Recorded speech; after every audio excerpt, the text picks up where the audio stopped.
भगवान शंकर को बेलपत्र जब समर्पित करता है और बीज की पत्ती पर चंदन लगाकर मध्यस्थ जोड़कर शहद लगाकर शिव को जब समर्पित करता है तो उसका भाग्य कितना भी विपरीत चल रहा हो। श्री शिवाय नमस्तुभ्यं दोस्तों, हर हर महादेव। कैसे हैं आप लोग दोस्तों? 9 जुलाई हरियाली सावन की सप्तमी तिथि को शहद का ये उपाय आपके बच्चों का भविष्य सुनहरा बना सकता है। और अगर आपके घर में भी ऐसे बच्चे हैं जो सरकारी नौकरी की तैयारी कर रहे हैं, IAS PCS बनना चाहते हैं या फिर विदेशों में नौकरी पाना चाहते हैं, या कोई ऐसे लोग हैं जो लगातार इंटरव्यू दे देकर परेशान हो गए हैं लेकिन उनकी नौकरी नहीं लग पा रही है, तो सावन के इस पवित्र महीने में आप उन सभी के लिए भोलेनाथ से अर्जी लगा सकते हैं, वो भी केवल 7 बूंद शहद से। और ये उपाय खुद आचार्य प्रदीप मिश्रा जी ने अपनी पुष्कर की कथा के दौरान अपने भक्तों को बताया है। तो अगर आप भी जानना चाहते हैं इस उपाय के बारे में तो वीडियो को अंत तक जरूर देखिएगा, लेकिन उससे पहले चैनल को सब्सक्राइब करना बिल्कुल भी मत भूलिएगा।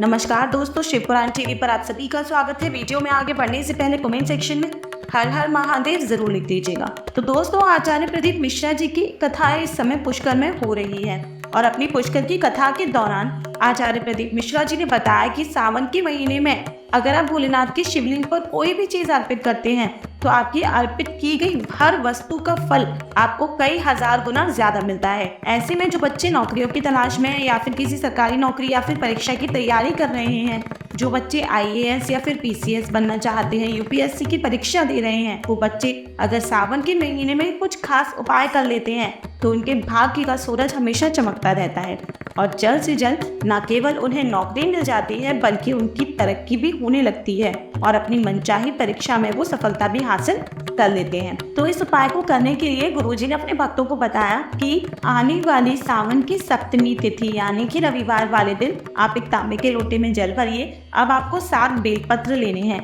बेलपत्र लेने से पहले ध्यान रहे कि वो बेलपत्र कहीं से भी कटा फटा या फिर टूटा हुआ नहीं होना चाहिए। अब आपको करना क्या है वो सुनिए। आप बेलपत्र के ऊपर जो 3 पत्तियां होती हैं, इन तीनों पत्तियों पर शहद लगा लीजिए। लेकिन एक बात ध्यान रखिएगा कि जब भी आप बेलपत्र की पत्तियों पर शहद लगाएं तो अपने दाहिने हाथ की अनामिका उंगली से लगाएं। जो आपके हाथ की सबसे छोटी उंगली होती है, इसके बगल में जो उंगली होती है उसे अनामिका उंगली कहते हैं, जिसे आप रिंग फिंगर भी कह सकते हैं। तो अपनी रिंग फिंगर से आप जो बेलपत्र है उसकी तीनों पत्तियों पर शहद लगाएं, क्योंकि जो हमारी अनामिका उंगली होती है ये हमारी कुंडली के सूर्य से संबंध रखती है। तो अगर आप अपनी अनामिका उंगली से बेलपत्र पर शहद लगाते हैं तो इससे आपकी कुंडली में सूर्य मजबूत होता है। और जिन लोगों का सूर्य मजबूत रहता है ऐसे लोगों को अपनी तरक्की में रुकावट नहीं झेलनी पड़ती।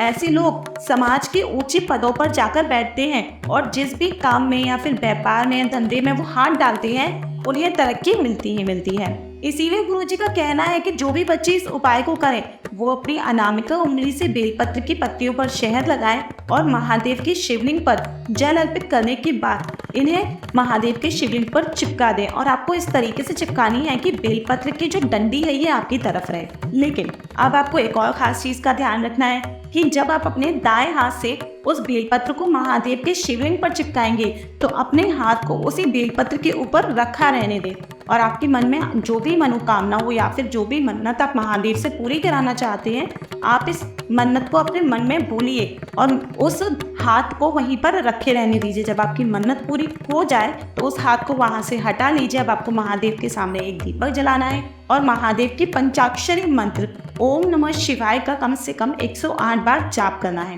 इसके बाद आपको घर आ जाना है और आप देखेंगे कि कुछ ही समय में गुरुदेव के बताए हुए इस उपाय से महादेव कितनी जल्दी आपकी मनोकामना की पूर्ति करते हैं। इसके अलावा गुरुजी का कहना ये भी है कि अगर इस उपाय को आपने सावन के महीने की सप्तमी तिथि यानी कि 9 जुलाई रविवार वाले दिन किया तो आपको विशेष फल मिलेंगे। केवल कुछ बूंद शहद अर्पित करने से महादेव प्रसन्न हो जाते हैं। तो अगर वो बच्चे जो नौकरियों के लिए परेशान रहते हैं या फिर उनकी तरक्की नहीं होती तो ऐसे बच्चों को सावन के महीने में हर रोज महादेव के शिवलिंग पर जल अर्पित करने के बाद उनके शिवलिंग पर 7 बूंद शहद की जरूर अर्पित करनी चाहिए।